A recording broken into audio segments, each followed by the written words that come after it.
श्री राधा जी के और आप जी के चरणों में भी सदा भक्ति का रंग लगा है।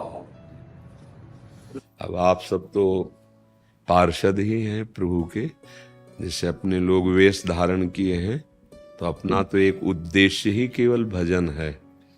भजन का स्वरूप है चिंतन, चित्त वृत्ति का इष्टाकार हर समय बना रहना। ये हम बैरागियों का परम धन है। बाहर से हम व्यवहार में भी लगे दिखाई दे सकते हैं, बाहर से व्यवहार के कार्य भी, क्योंकि भगवान जिस समय जिसको जैसी आज्ञा देते हैं वैसे रहना होता है, वही करना होता है। प्रभु आज्ञा जेहिका जस आई, सोते भांति रहे सुख लाई।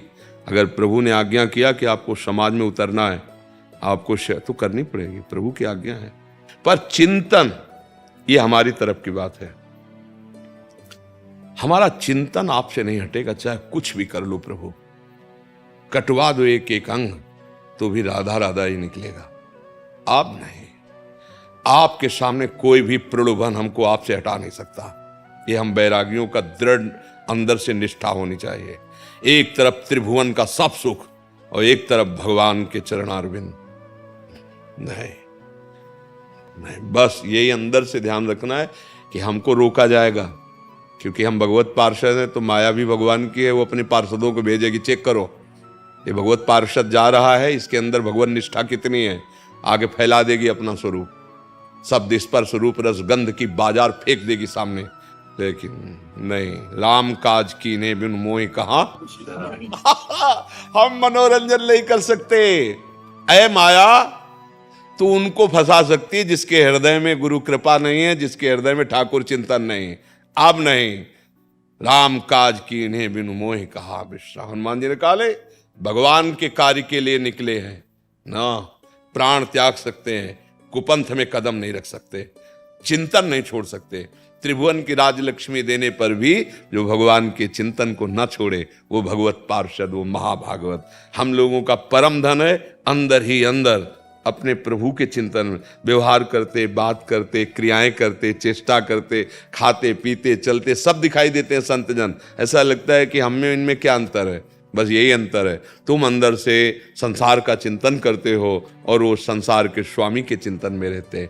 भगवान का चिंतन निरंतर, यही हम लोगों का तो धन है और यही हमारा जीवन है, यही हमारा नशा है। आशा बसन व्यसन ये आती नहीं। भगवत प्रेमी महात्माओं का नशा होता है भगवत चर्चा करना, भगवत चिंतन में डूबे रहना, भगवत प्रसन्नता के लिए ही कोई चेष्टा करना।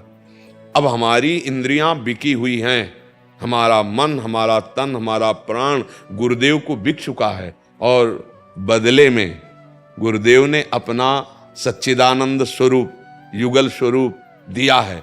अब हम इसी की सेवा में हैं, चलते फिरते उठते बैठते नाम चिंतन, रूप चिंतन, लीला चिंतन, सेवा चिंतन, यही हम बैरागियों का जीवन ही है। और गृहस्थों को जो भगवान ने सेवाएं दी है वो भगवान की ही पूजा है, ऐसा मानकर नाम जप करे तो वही गति मिलेगी जो विरक्तों को मिलती है। क्योंकि दो मार्ग हैं, प्रवृत्ति मार्ग और निवृत्ति मार्ग, दोनों हरि की तरफ ले जाएंगे यदि अपने अपने मार्ग के अनुसार चला जाए।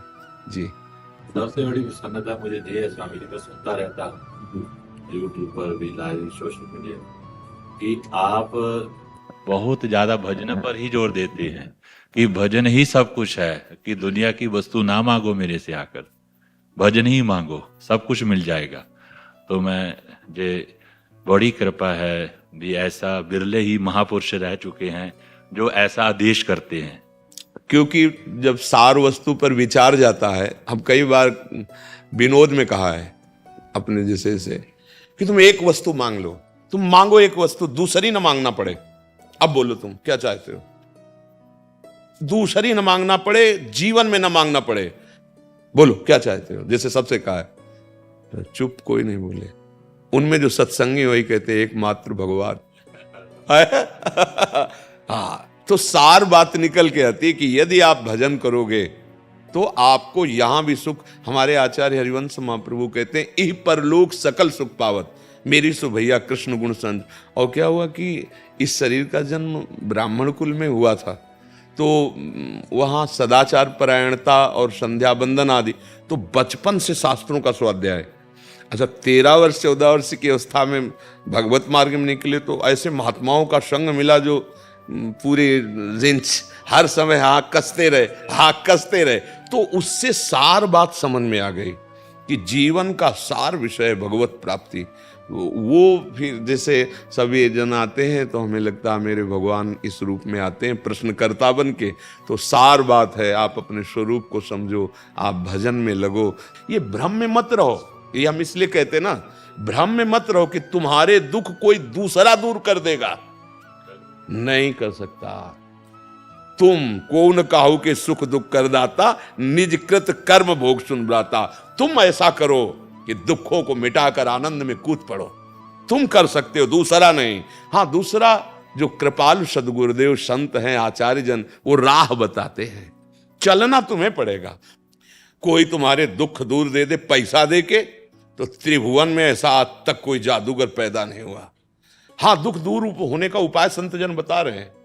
जो चाहत है नित्य सुख अरु मन को विश्राम, हित ध्रुव हित सो भजत रो पल पल श्यामा श्याम श्यामा श्याम श्यामा श्याम। यह है उपाय और वो तुम्हें करना होगा।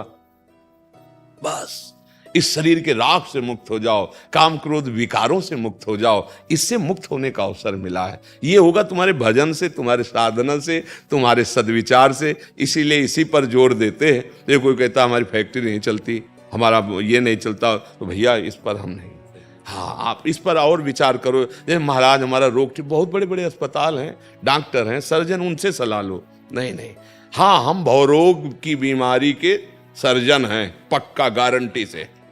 भवरोग निवृत्ति के लिए मतलब सारे दुख की जड़ ही नष्ट हो जाएगी। अब आओ, छोटे मोटे यहाँ डाल पत्ते नहीं काटे जाते। अगर दुख को जड़ मूल से मिटाना चाहते हो तो सत्संग सुनो, अध्यात्म मार्ग पे चलो, गंदे आचरणों का त्याग करो, भगवान का नाम जप करो, सदा के लिए सुखी हो जाओगे। देखो मीरा जी नाच नाच के कह रहे हैं, पायो जी पायो मैंने राम रतन धन पायो, वस्तु अमूलक दी मेरे सतगुर।